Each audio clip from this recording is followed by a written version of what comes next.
Bonjour à tous et bienvenue sur Radio Jesus Maria. Cette playlist est consacrée au judaïsme, qui est un sujet délicat. Et donc je souhaite faire une introduction avant que vous écoutiez ce que je dis dans ces vidéos.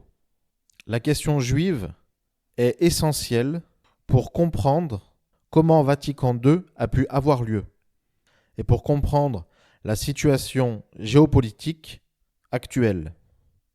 L'Église catholique condamne l'antisémitisme, c'est-à-dire la haine du juif et la persécution du juif, par un décret de Pie XI daté du 25 mars 1928. Je ne suis pas antisémite, car je n'ai pas la haine du juif.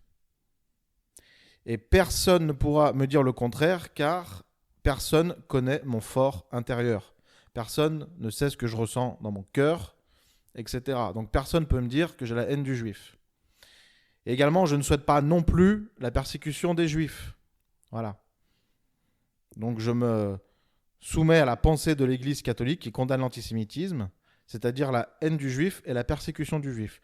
Mais on va voir que la définition de l'antisémitisme n'est pas la même pour l'Église que pour la République dite française.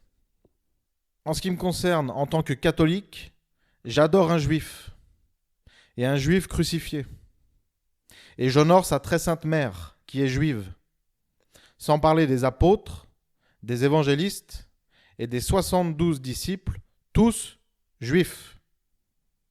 Alors pour quelqu'un qui a la haine du juif, on a fait mieux.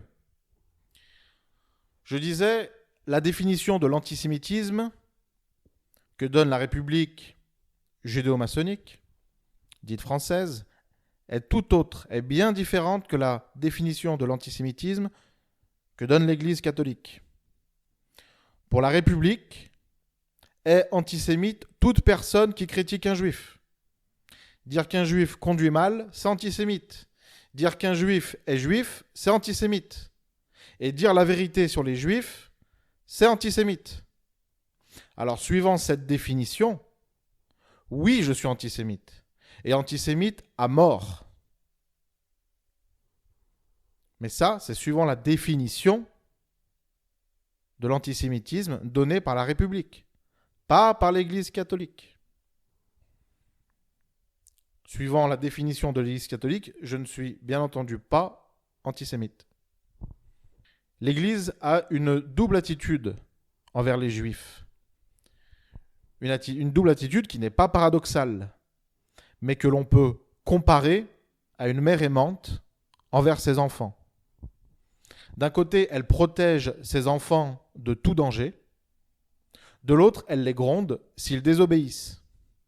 Alors ainsi, l'Église protège ses enfants du danger juif, mais aussi elle accorde sa protection aux Juifs et souhaite leur conversion, bien qu'ils ne soient pas ses enfants. Mais elle souhaite qu'ils le deviennent un jour. De même qu'une mère souhaite le bien, même pour les enfants qui ne sont pas les siens. Ainsi agit l'Église envers les Juifs, malgré que certains d'entre eux aient abusé de sa bonté en devenant des maranes, c'est-à-dire des Juifs faussement convertis au catholicisme, et en infiltrant l'Église pour la détruire de l'intérieur. Et pas seulement l'Église, mais les gouvernements, etc. Donc l'Église a une double attitude d'amour. Amour pour ses fils, les catholiques, en les protégeant du danger juif. Amour pour les juifs en favorisant leur conversion. Et c'est cette même attitude d'amour que j'ai en faisant ces vidéos. Je n'ai pas encore fait de vidéo pour la conversion des juifs. J'ai des priorités, priorité aux miens, priorité aux chrétiens. Mais j'ai l'intention d'en faire si le temps me permet, etc. Je souhaite la conversion des juifs. Je souhaite la conversion de tous les juifs, de tout le monde, sans exception. Des satanistes, des francs-maçons, de tout ce que vous voulez. Parce que c'est terrible de passer l'éternité en enfer. C'est terrible. C'est ineffable. Il n'y a pas de mots pour le définir. On ne l'a pas vécu et il n'y a pas de mots. Il n'y a pas de mots pour définir ça. On peut pas souhaiter l'enfer à notre pire ennemi. Voilà. Cet avertissement fait, je vous souhaite une bonne écoute.